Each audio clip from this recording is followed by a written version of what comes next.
it's not free. You got to pay for it out of your retired pay. And I can go into more details later, but that's kind of the major contours of it, is that it's a way to make sure that your surviving, primarily spouse, but maybe kids, are going to have some level of continuous income after you pass away. Welcome to the Military Money Manual Podcast, where every episode is all about achieving financial independence in the military faster than before. We believe personal finance shouldn't be boring or intimidating. Building wealth can be simple, and financial freedom is the ultimate financial goal. Now, here's your hosts, Spencer and Jamie. If you're interested in learning more about military travel hacking, pay attention. I created a 100% free course, the Ultimate Military Credit Cards course, to show you how to get premium luxury travel rewards credit cards and pay no annual fees. You can sign up right now at militarymoneymanual.com/UMC3, and I'll send you the first day of the course immediately. We're talking about cards like the Platinum Card from American Express, the Chase Sapphire Reserve Card, and luxury hotel credit cards like the American Express Hilton Honors Aspire Card. The Ultimate Military Credit Cards course is 100% free to you. I explain how to verify your eligibility for annual fee waivers with the Military Lending Act, or MLA. I've run the course for over 5 years now, and we just celebrated our 10,000th graduate. Our graduates of the Ultimate Military Credit Card course have saved over $10 million in credit card annual fees. On a personal note, my wife and I receive over $12,000 of annual fee waivers every single year. The Ultimate Military Credit Cards course is an absolute beginner's guide to travel hacking and opening up your first annual fee waive credit card while you or your spouse is in the military. There's no spam, no fluff. The only emails you'll get from me are related to the credit card course, and you can subscribe at any time, and there's no cost to you.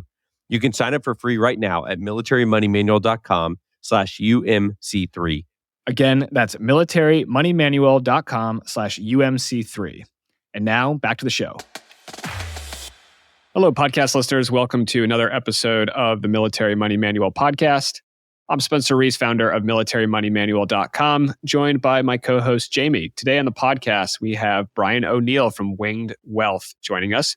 Brian is a certified financial planner, and today we're talking about the Survivor Benefit Program, a benefit that military retirees can use to ensure that their surviving spouses have continuous income after they die.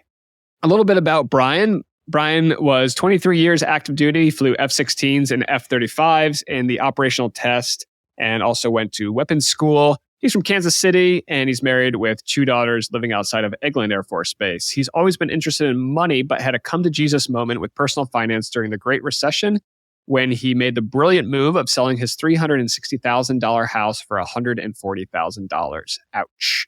After that, he decided to become a certified financial planner, CFP, to help military veteran families get fiduciary advice on their terms. Brian, thank you so much for coming on the podcast. Yeah, appreciate it. Thanks for the opportunity to be here. We wanted to bring you on the podcast today to talk specifically about the Survivor Benefit Plan, or you might hear it called the Survivor Benefit Program. Do you mind giving us a brief overview of what that is? And I know I've heard of it before as a former military service member, but not exactly clear on what all is involved in it. Yeah, the big picture is that when you die, if you were receiving military retired pay, that goes away unless you have Survivor Benefit Plan, in which case some amount of your retired pay will continue for your surviving spouse and potentially children if they're young. And so the idea is that it's not free. You got to pay for it out of your retired pay. And I can go into more details later, but that's kind of the major contours of it, is that it's a way to make sure that your surviving, primarily spouse, but maybe kids, are going to have some level of continuous income after you pass away. It seems kind of an important decision to make for your family. Are most people just kind of getting through the transition assistance program, the TAP class, and they'll be like, hey, make sure you decide whether you want SBP or not. And that's kind of the extent of the education the average person gets before retirement? Yeah, I do think that the education on it is lacking. You know, the TAP class is not a uniform experience no matter where you go. And a lot of folks are, heads down or head elsewhere during the TAP experience. And if you don't have a really compelling person telling the story about Survivor Benefit Plan, you might not choose to take it. The other really big reason why a lot of folks don't take it, and why I didn't initially, is that It's expensive. Hmm. Depending on how much you choose, it is up to 6.5% of your retired pay. So, it's a several $100 a month expense. And a lot of people will look at that and be like, well, it's kind of like an insurance policy. And, if you've found the difference between, say, term life insurance and all other kinds of life insurance, then several $100s a month for life insurance sounds expensive. And so that's kind of the equation that a lot of people make. And it leads them down this path of thinking, well, hey, I probably can find a cheaper way to do this. So if they're thinking about it at all, there's a good chance they're thinking, man, that's expensive. How can I do this cheaper? Is SBP like a regular life insurance policy where you can choose a $50,000 amount of coverage or $100,000, or it's set at a set percentage of your retirement pay? Yeah, it's the latter. So the maximum you could choose is up to 55% of your retirement pay. And then you can step down from there. The thing is that given that it's, when you think about like 55% of retired pay for most people is going to feel like at most 25% of active duty pay. To opt for anything less than that is maybe not going to have the kind of impact that you might want to have for your surviving spouse. So most people would probably be best served by doing the 55% level for their spouse. We should talk about the child coverage here as well, but that's kind of the major contours of what folks ought to do versus what they might do. Okay, yeah, so let's take it there. For the child coverage, is it up to a certain age? Is it only your kids? Can it be, step kids? How does that whole thing work? Yeah, they've got to be dependents, and it's essentially up to age 18, plus if they're in college, then they'll get the coverage, and they will split it. So let's say hypothetically that the amount of the payment was going to be $3,000, and you've got two kids, they're each going to get $1,500. They're not going to each get $3,000.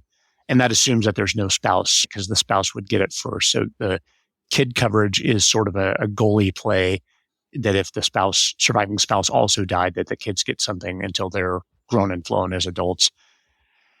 One of the things, though, that is really important is families with special needs kids. So a few years back, the law changed to allow you to designate a special needs trust as the beneficiary of your survivor benefit plan payment for a special needs kid. And that's a really big one, because you can imagine that if you've got a child who has some sort of condition where they're never going to be fully independent, then they've got this situation where they have to create a balance between how much income / kind of wealth the parents tried to create for them, and being at a threshold where they won't qualify for government benefits. And so they might not get as much quality of life as the parents were hoping. One of the things parents can do is A, select survivor benefit plan with perhaps even child only coverage, and then B, have the special needs trust be the beneficiary. And so you can imagine like there's a lot of in the weeds details. You're bringing in some sort of outside special needs attorney to set that kind of thing up. That's not something you can do kind of on the fly in the last couple of months as you're high-fiving out the door. It really does require a lot of lead planning, especially for those special needs situations. So when you talk about age 18, does that mean they get benefits up until age 18 or out of college? Or that's when you have to make the decision by, if you have a child or a dependent that's still under 18, then they're eligible to be enrolled as a beneficiary? So you'd make the decision when you retire. And if your kids are young and you pass away and your surviving spouse passes away, or you designate child only coverage, they would then start to get benefits till age 18 or 22 if they're in school. One of the key things about survivor benefit plan is you kind of lose all control after you retire, with some minor carve outs for if you get married, and you were never married before, things like that. And then, of course, there's this whole open season thing, which is a rarity. But in general, it's pretty much you're locked in with golden handcuffs one way or the other at the end of your terminal leave. So that's the time frame there. End of your terminal leave, you have to have elected whether to be in the survivor benefit program or not.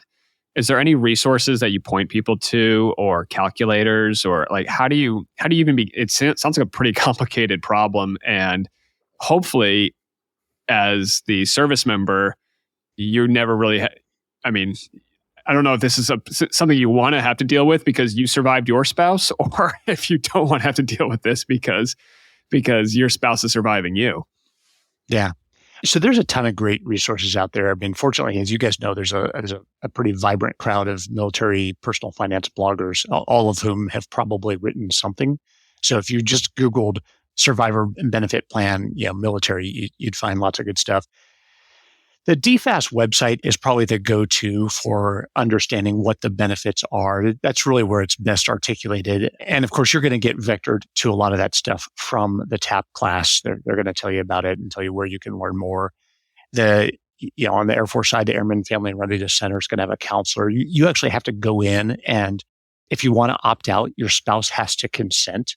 And so your spouse has to sign away the benefit, because the default, actually, if you do nothing, and you somehow slip through the cracks, the default is supposed to be that you actually are in the program at the full amount, as opposed to not getting it all.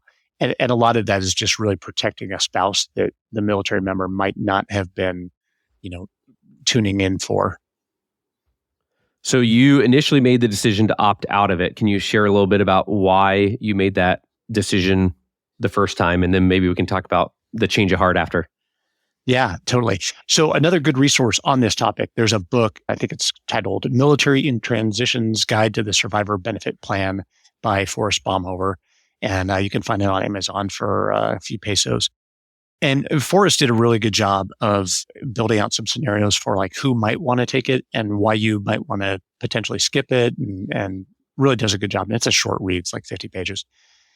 And one of the theses of that book would be that, hey, look, if you've already got a pretty good nest egg cooking, you were pushing the throttles up on TSP and you've been maxing out IRAs and maybe even having some money in a taxable account, and you're good at living inside your means. So if you're retiring with a chunky 6 or 7 figure net worth already, and you're healthy enough to qualify for a solid amount of inexpensive term life insurance, then let's say in my case, if the SBP payment was going to be about $500 a month, well, shoot, if I could spend $150 a month for term life insurance, then I've got $350 a month that I can now invest in whatever way makes the most sense. Yeah. And it's pretty easy to come up with a calculator that says, yes, do that. You are going to come out ahead mathematically. And that's what I did.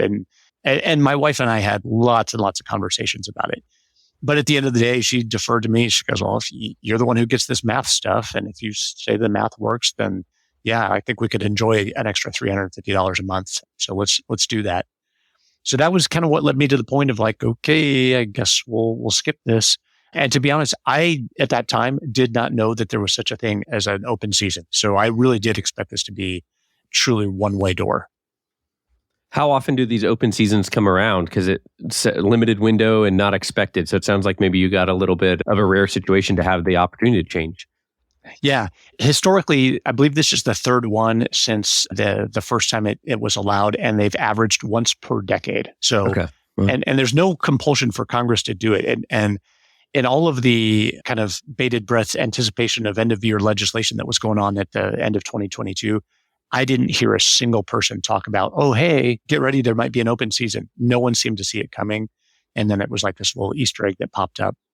So I certainly wouldn't want to tell anyone, hey, yeah, just gamble on this because there might be another open season within the next 10 years. Oh, by the way, like you do have to pay back all the premiums you missed. So if you're paying back 10 years of premiums, Bohica, I'm fortunate in that my payback is going to be basically 3 years of premiums, which is still a chunky number, but affordable.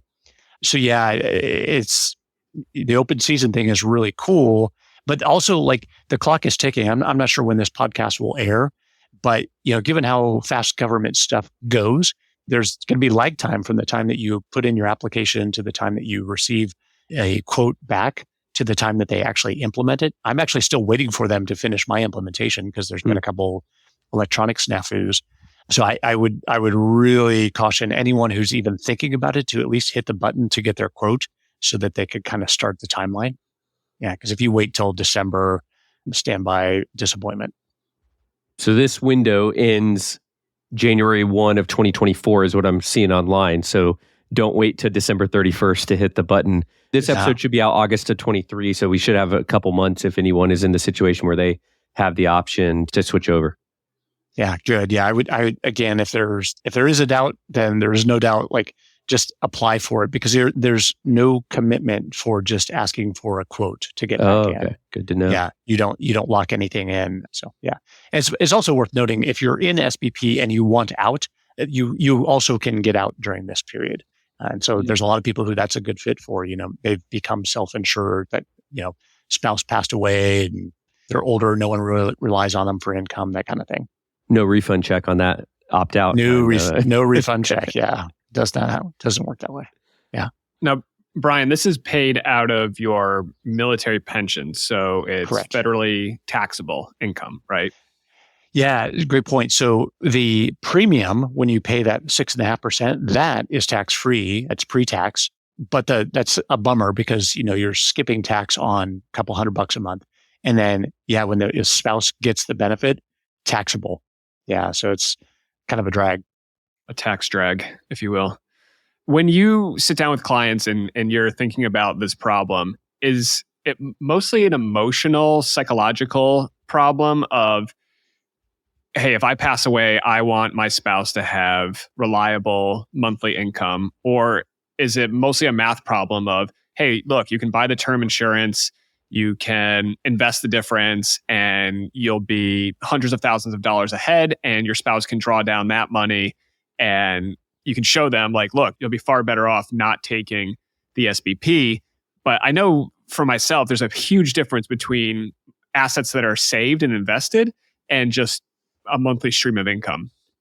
Yeah. And this is really the crux of it. So one of the challenges, and I think one of the reasons why people turn it down is that, when you're in that cone of confusion as you transition out of the military, you're in kind of like a financial defensive crouch because you may think, hey, it's probably going to be fine. I'm going to have this retirement check plus my next employer's check. And I know I'm going to make more money, but, there's some concern that you're leaving the nest and will it all really turn out okay? And so most people try to throw overboard anything that looks like an excess expense. And so that's one more reason why people are kind of allergic to that premium.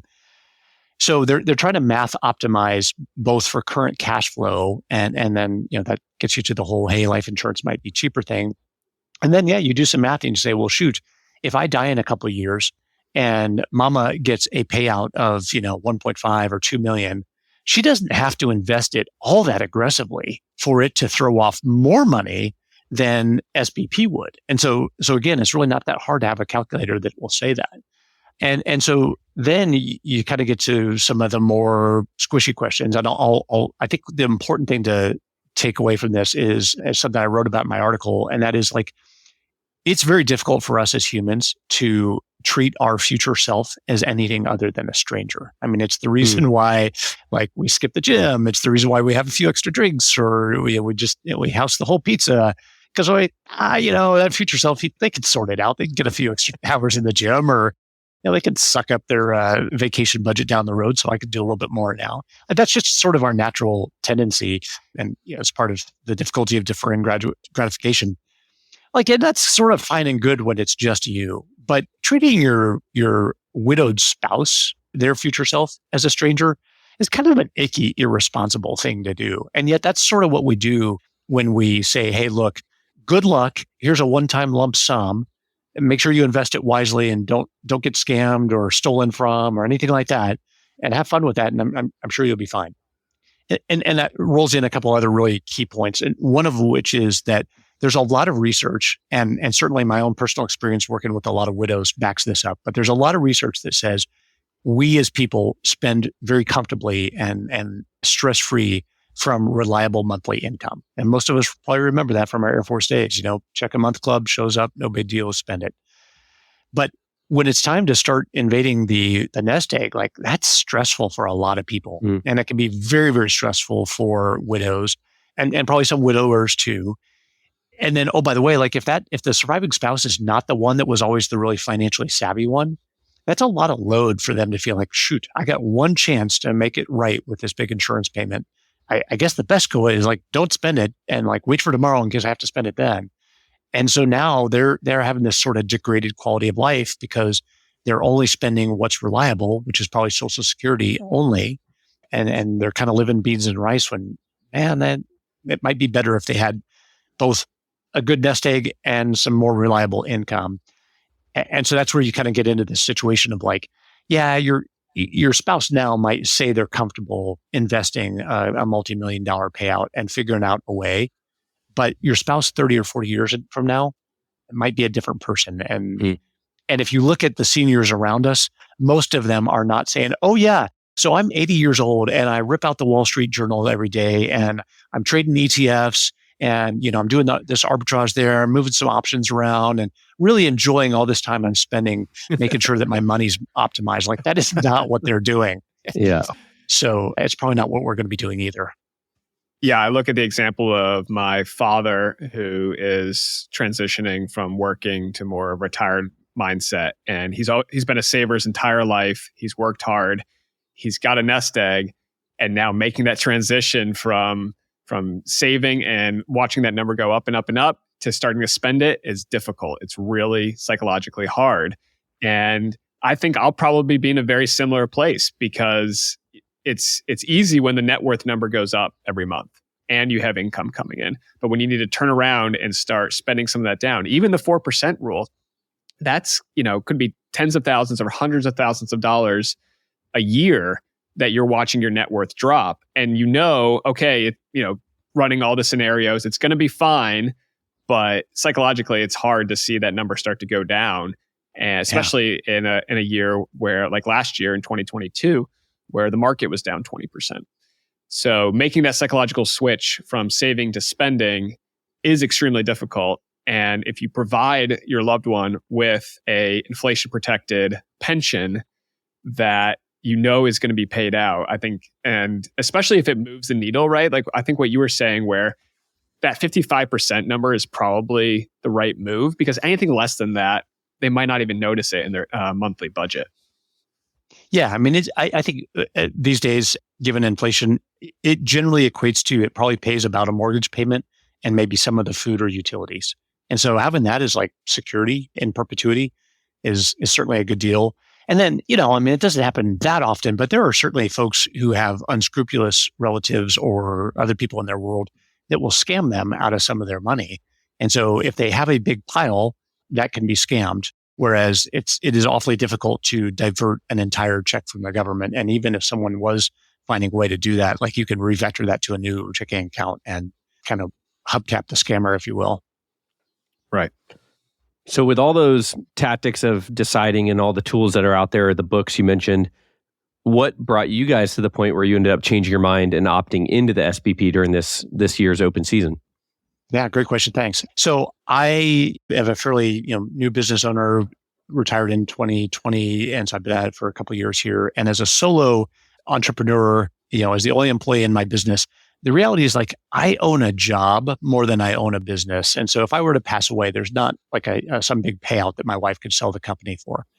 So then last fall, I was at a conference. I'm like, it's going to be a while before I'm ready to like either take on a partner or grow this business to something that survives me. In the meantime, I wonder how much I'd have to pay for some additional life insurance to sort of be a proxy for selling the business. So at the later part of 22, I applied for an extra $1 million of term life, and it was still pretty cheap. I did it for like 15 years. And that gets me to about 65. And I was like, okay, cool. So now I finished that year and I've got $2.5 million in term, and things are hunky dory.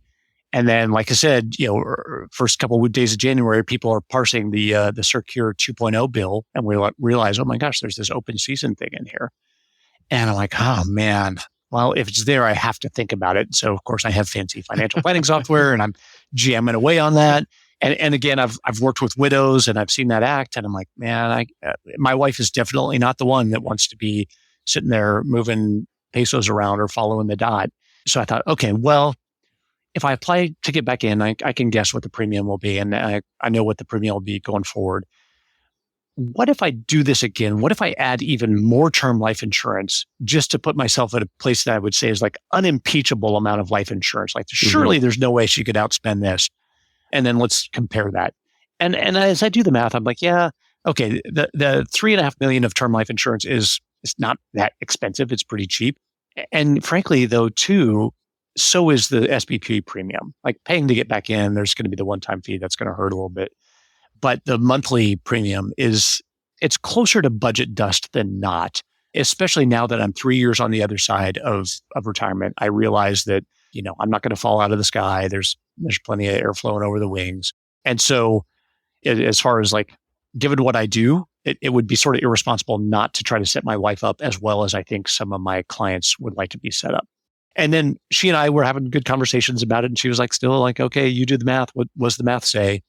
And the thing that really dislodged it was she's been helping me out a little bit in the business. And she sat in on a meeting as I was talking to a prospect, and I was kind of explaining, kind of my riff on this. And after that, she goes, I hadn't looked at it that way before. I think I actually would feel a little bit better. And I was like, bam. And I applied for it then, and that was that. And so, yeah, it was good. Like, it got rid of the head trash right there. But you weren't worried about regret over the last 3 years. You weren't losing sleep over the SBP really only because this opportunity presented itself. Is that? Yeah, exactly. There was no other future to consider. And then all of a sudden there was an alternate future to consider. So I had to. So Brian, what I'm hearing you say is you're a different person at different phases of your life. So the person that you were when you're approaching retirement could be a completely different person from the person that you are now that you have this open window, this open season. And so I think for a lot of people out there that it's okay to make a choice with the information that you have at the time when you're approaching retirement and realize 10 or 20 years later, you know what, if I could do that again, I would make a different choice. But it's hard to think about a 70-year-old or an 80-year-old spouse or an 80-year-old version of yourself, even, hopefully 40 or 30 years in the future, when you're just presently, someone in their 40s or 50s who's about to retire from the military after, a long and illustrious career. So I think you can run all the calculators and you can do all the math and you can think about all the emotions and you can think about your future self and you can think about, okay, do I want this, big lump sum or do I want this steady paycheck? And at the end of the day, you're going to make a decision with the information that you have and you're going to live with it. And sometimes you get to change your mind when there's an open season, but it's okay. It's, if you're the kind of person who's thinking through these decision points, and if you're the kind of person who reaches out to a certified financial planner and has the conversation like, hey, this is what I'm thinking, let's run the numbers and let's think about the psychological and emotional side of this, then whatever decision you come up with is going to be the right decision for you in that moment. Yeah, but it is that moment. And therefore, you have to face, okay, am I making the aggressive call today, but the aggressive long run call or the conservative long run call? And then for some folks, they're looking at, oh, shoot, I've got this survivor benefit plan. Like, there's other complications that come in to this. If you're someone that is on the edge of a divorce, you might get told you have to do a survivor benefit plan. You might end up having to fund survivor benefit plan for an ex-spouse. There's certainly some nuances there. Two other things I guess I wanted to bring up as well. One is the program does have a free look for 2 years. I say free look in that I mentioned that it's a one-way door. If you opt in, you actually are locked in for 2 years, but between your second and third year, you can opt back out. And so that's sort of my default thing to try to encourage folks to do is, hey, look, yeah, you're going to spend, a chunky 4, maybe small 5-figure number over the course of 2 years to have the option to back away between year 2 and year 3. But if you don't opt in, you really can't count on ever having a chance to get back in. So I think that's a good one to know is that, yeah, it is an expensive couple years worth of insurance for your future self, but you're also going to get to now have 2 years of test driving retirement and seeing, okay, did we survive financially? Was this couple $100 that big of a deal? So that's one concept. And I think another one too, kind of going back to that whole future self thing. Dave Ramsey always makes the joke that because our parents didn't talk about sex or money, we didn't think they had either. But the fact that we're here and alive and fed and clothed means they had a little bit of both. I'm shocked at how few families have financial discussions with their parents or grandparents. And a lot of times it is the older generation that drives that. People are private about those things. So, it creates a situation where it's hard to ask, hey, grandma, grandpa, or hey, dad, mom, what is going to be your income in retirement? And if they're living high on the hog, they might be willing to tell you, or they might just say, hey, you don't need to worry about it. But it could be that they're concerned and then they're embarrassed about it and they I've yet to talk to anyone who's like, I really want to be a burden to my kids. Everyone's like, I don't want to be a burden to my kids. And so that thinking is going to lead them to a place of like, I don't even want to tell my kids that I might become a burden to them because I really don't actually have enough money coming in to take care of my needs. But in a perfect world, if you had good financial transparency in families, then maybe you could have some of those discussions with those older generations to understand what it's like for them so that you could know, all right, there's a decent chance I'm going to end up the same way. Like, I don't think any of us is going to not have similar amounts of both physical atrophy and cognitive decline that current generations do. And so maybe one more way to try to look into how could this play out to help make the decision. Yeah. Brian, you mentioned divorce in there. I know this is a complicated question, but what would happen if a military retiree who opted into the SBP then files for a divorce? Is that you have to do like a lump sum payment, or you're still allowed to carry the benefit? Usually, I say usually, it's going to be every divorce is unique, but it's not uncommon for a requirement of the divorce decree to be that if there was a survivor benefit plan at retirement on the spouse, that it stays on that spouse, even though that spouse is now divorced. But that is the type of thing where I haven't looked at this detail in a long time. I'm fairly certain that can be changed. If a court order changes it, then DFAS would allow you to switch it to a new spouse. And this program, again, like it's got more details than I think we could probably cover in 3 podcasts. But some other things are like if a surviving spouse is receiving it and then remarries before, I believe it's age 57, then it goes away. But if the surviving spouse remarries after 57, then said spouse can go ahead and keep it. So, Weird incentive structure. Yeah, totally. I actually worked with someone who was very specifically holding off on getting married for a couple of years because of that. It makes sense.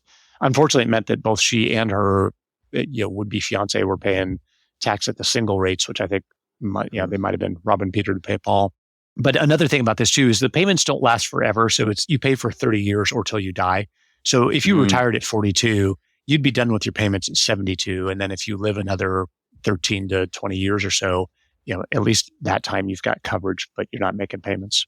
But the benefit payout lasts for correct the rest of the surviving spouse's life. Okay. Affirm, yeah. Other good things to know about it, the child-only coverage is super cheap. So if it's like a dual military family, and say it's like 205s or 206s retiring or something, and the would-be surviving spouse has his or her own pension anyway, and they're like, I don't really necessarily need this. In those cases, you ought to at least take the child-only coverage because it really is just, it's under $20 a month, I think. It's tiny. And so why not? Like that's pretty much a freebie so that the kids would at least get something until they're grown and flown. Just a quick note from one of our sponsors, and then we'll be right back to the show. This episode is brought to you by YNAB, Y-N-A-B. YNAB is a personal finance tool that enables you to enjoy guilt-free spending and effortless saving with a friendly, flexible method for managing your finances. You can sign up for a 34-day, 100% free trial, no credit card required, at militarymoneymanual.com/YNAB. We had the founder of YNAB, Jesse Meekum, on the show in episode 58 for one of our all-time favorite episodes. Highly recommend you go listen to that episode and then head over to militarymoneymanual.com/YNAB to sign up for your free trial. Jesse and his team have created the ultimate personal finance system and app. I've been a YNAB user for over 4 years, and in that time, my net worth has increased substantially by several 100%. I can promise you that your net worth will increase by more than the cost of the annual subscription if you start using this app and using the 4 rules that Jesse Meekum discovered. Rule number 1, give every dollar a job. Rule number 2, embrace your true expenses. Rule number 3, roll with the punches. And rule number 4, age your money. Whether you're trying to pay off debt, build a better financial relationship with your spouse or partner, save more, or achieve financial freedom, YNAB can help you achieve those goals. Again, you can sign up for a risk-free 34-day trial at militarymoneymanual.com/YNAB. YNAB. Love how you spend your money. Now let's get back to the show. Brian, before we start recording, I want to close with a couple more things. And this one was kind of funny, sad in a way, I guess. Funny to laugh at you. I'm sorry. But you mentioned that you had kind of a come to Jesus with your personal finance life when you sold a house at a big loss. Can you share a little bit about that experience and how that changed your perspective with money?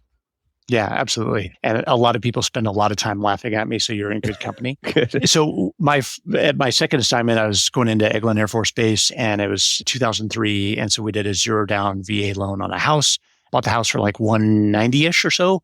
And because of the run up in prices in that period, we sold it for like 360, 370. I mean, we basically doubled the price of the house on 0 down. So I walked away from that with, probably $160,000, $70,000. And I'm just thinking, like, I'm clearly a financial genius. Like, look at how much money I just made.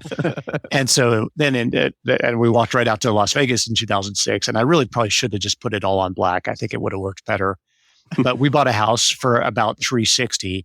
And then, the cascade of all the financial just apocalypse that occurred back then occurred. And so we bought in 2006 for 360. In 2007, like, no houses were moving, but there weren't that many short sales or foreclosures. In 2008, you saw this cascade where houses were losing $10 to $15, maybe $20,000 a month of value as the dominoes of short sales and foreclosures in the same neighborhoods fell. And so then the stimulus bill in 2009 passes, and they expanded the HAP program. And so the long story short is, when we left that assignment, we sold the house at what the current market rate was, which was $140,000. So I cleverly turned $360,000 into $140,000. I actually lost about $30,000 because of the way that the HAP program worked. But I didn't. That was like a glove save at the last minute. So I didn't expect that to work out. So for about a year, I'm looking kind of over the abyss, and I'm like, well, shoot, the only way this works is, like, no one thought there'd be a fast rebound, and there wasn't in terms of housing values out there. So I could either basically pay someone, $1,000 on top of my mortgage to live in that house in perpetuity. And in history, it looks like it would have taken the 10 to 12 years, I thought.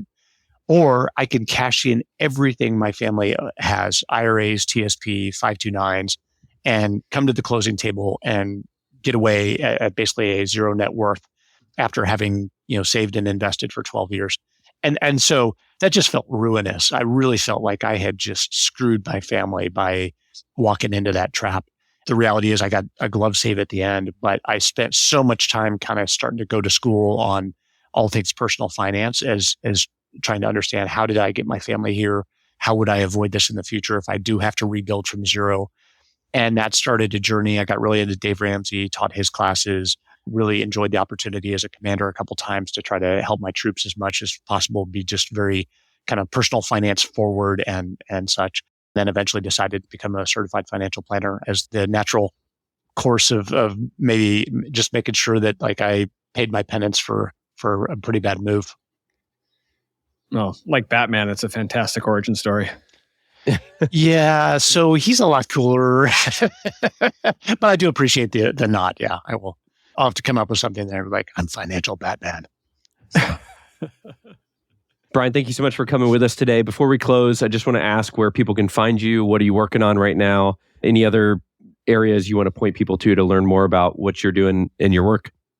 Yeah, so I operate a firm. It's a fee-only financial planning firm. I focus on military and veteran families. It's called Winged Wealth Management and Financial Planning. Easier to say than, or easier to spell than it is to say for some folks, including myself. I do like to write, so I put some content out via my website, wingedwealth.com. And then I have a Facebook group called Fighter Pilot Finance, and it's a private group. But if you're interested, we'll get you in there. And then I actually generally put a lot of the same content out on LinkedIn and on my firm's site. The Fighter Pilot Finance group is a good place where there's a lot of good Q&A, and it's kind of a nice circle of trust for people that want to ask questions of folks that are on a similar journey. The other one thing I'll put a plug out there for is I'm part of a group called the Military Financial Advisors Association, MFAA. It's an organization of also fee-only fiduciary financial planners that are really trying to kind of get away from some of the insurance and product sales based companies that tend to offer products / prey on military families. And so MFAA, if someone does need financial advice, has a lot of great advisors in it that have various service models to try to be able to be affordable to service members of different ranks. So, and it's just a great organization that does a lot of outreach and community building to make sure that there's good military personal financial expertise out there. Awesome. Great resource and a lot of great people on that team as well. So thank you so much for coming on today. And we look forward to having you on again next time. I know you have a lot of knowledge and expertise, and we'd love to pull back on that more and share that with our listeners. Awesome. Thanks. Appreciate the opportunity, guys. Well, that was another great episode with Brian O'Neill from Winged Wealth. You can check out his website, wingedwealth.com. Also find him on LinkedIn, Brian O'Neill with Winged Wealth, or he's also got a Facebook group as well. And just say that you heard about him on the podcast, and you should be able to get into that private Facebook group. If you enjoyed the podcast, leave us a 5-star review on Apple or Spotify, and we'll catch you on the next episode of the Military Money Manual podcast. Thanks so much for tuning in to this episode of the Military Money Manual podcast. If you're enjoying the show, please feel free to rate, subscribe, and leave a review wherever you listen to your podcasts. This helps others find the show, and we really appreciate it. Thanks again for tuning in, and we'll catch you in the next episode. This episode is brought to you by my favorite military personal finance book, The Military Money Manual, a practical guide to financial freedom, written by our very own Spencer Reese. That's right, Jamie. I wrote this book because I wish someone had handed me a book like this on my first day in the military. There were no personal finance books written specifically for military service members. So I decided to change that and write the book. In this book, I explain the exact money tactics and investing strategies that enabled me to achieve financial independence while I served in the U.S. Air Force. So Spencer, who is this book for? If you're in the military, and we're talking about Army, Navy, Air Force, Coast Guard, Marines, whether you're active duty, Guard, Reserve, enlisted, officer, a military spouse, a cadet, it doesn't matter which branch of the armed forces you are in. I wrote this book specifically for you. In addition, any ROTC or Academy cadet or midshipman would also benefit from the game plan for financial success that I lay out in the book. With dozens of 5-star reviews on Amazon and hundreds of happy readers, it's no wonder that the Military Money Manual was selected by the U.S. Air Force Academy Association of Graduates as a parting gift for the class of 2023. Ryan from Goodreads.com says, the most comprehensive investing personal finance book written specifically for military members I've read so far. This book should be handed to every new lieutenant at commissioning. On Amazon.com, Matt reviewed, this book should be on the Commandant's reading list.